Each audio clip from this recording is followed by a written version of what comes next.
So question 3 is a final question, but divided into some parts. I'd like to ask you about your interpretation of the ICCPR in relation to the dissolution of the Unification Church.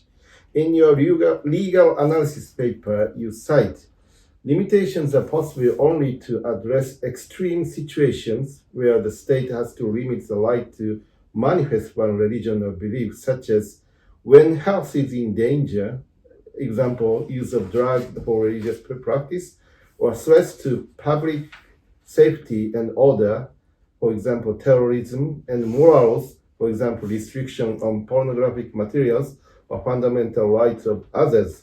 So I'd like to point one by one and elaborate. I would like you to elaborate on these points. The number 1A is, what specific case do you think a threat to the public safety and order that would allow the state to limit religious freedom?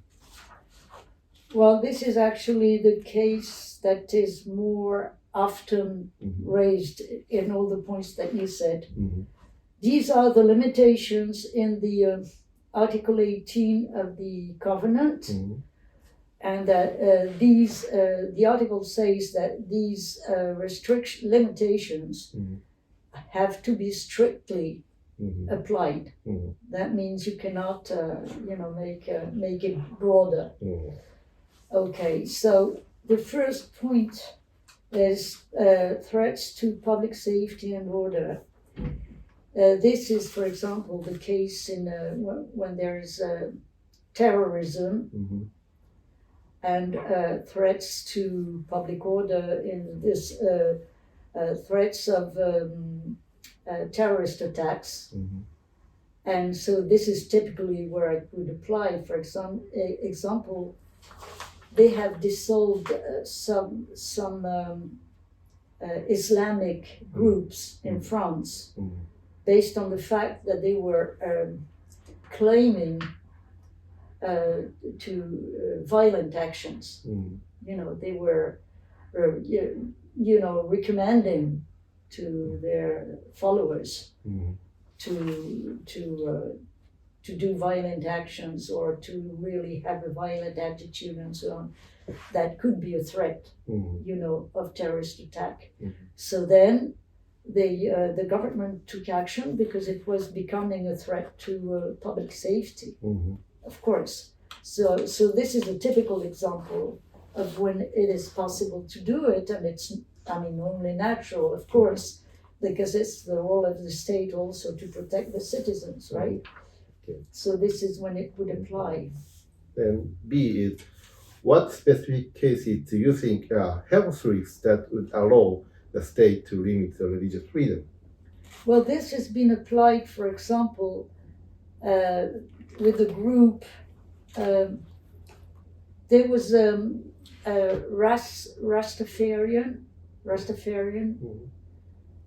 group which had a ritual of drugs, of using drugs, right? And they appealed to the UN Human Rights Committee because the government had banned the use of drugs. And they appealed it, saying, if it is part of our spiritual practice to use those drugs. And they lost because the committee said, well, the government had the right to limit their claim of religious practice. They had, in that case, they were allowed, of course, the government was allowed to do it for health reasons of the country, in the country. Okay. The question C is, in what specific cases do you think there are moral dangers that would allow the state to restrict religious freedom? Well, this is also very rarely applied. And my recollection is that it was applied in a case where there was use of distribution of child pornography and that kind of stuff. So that will be a limit. But those cases you see are extreme cases. It's not part. It's not usual religious practices. It's just borderline religious practices, I would say. And the D is when it is said that the state can restrict religious freedom in order to protect the fundamental right of others. What specific rights do you think these rights would be? Well, a typical example would be, that's an extreme example, but religious sacrifice in older times, or in, I don't know, maybe in Africa, or whatever. I don't know if it's still practiced somewhere in this world, but that would be a typical example where you infringe the right to life, yes, or to physical integrity of others, claiming religious practices. That's type of example. So, is there some priority of the kind of rights? What is fundamental rights in this covenant?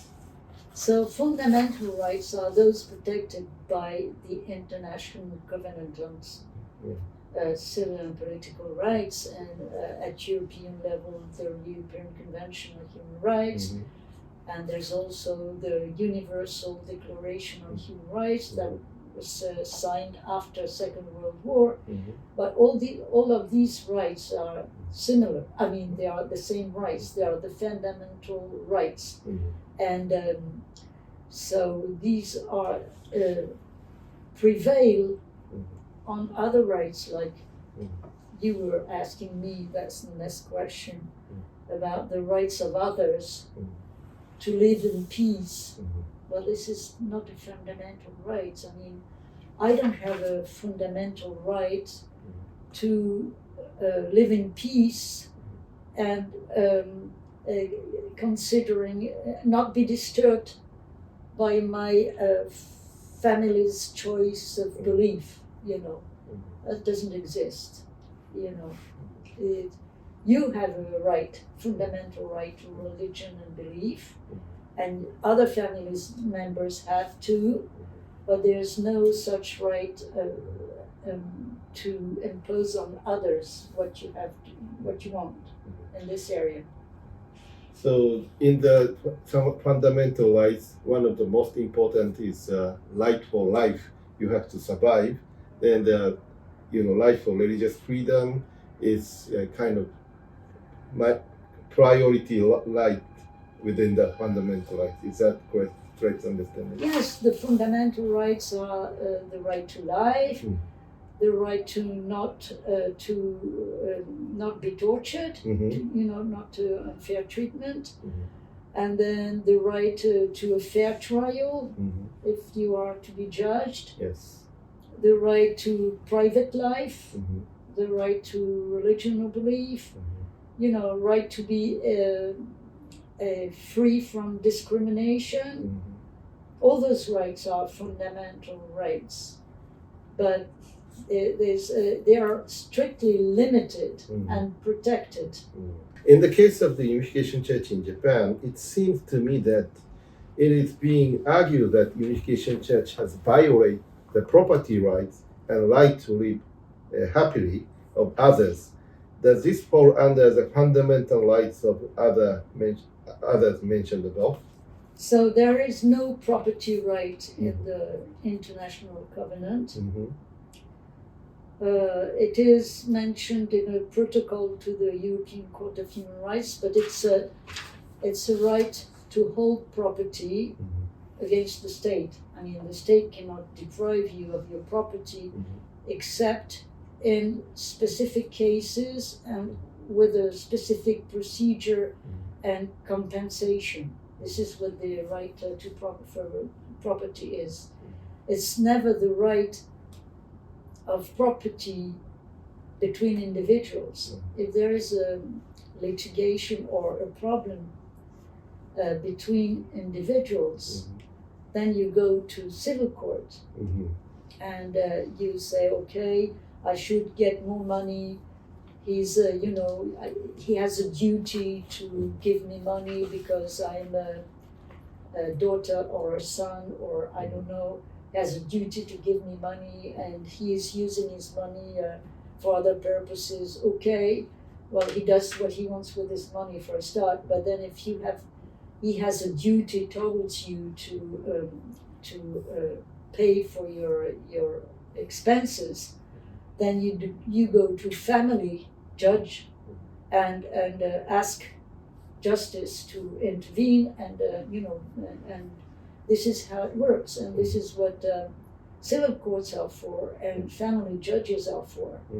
But it's not for there is no such right as to a property right in general against other individuals. You have to prove in court that you have a duty to pay for your ex-wife. Then you go to a family judge or divorce judge, but it's not a right, property right in general that would be a fundamental right. No such thing. Thank you for your clear answers, and thank you for visiting Japan this time.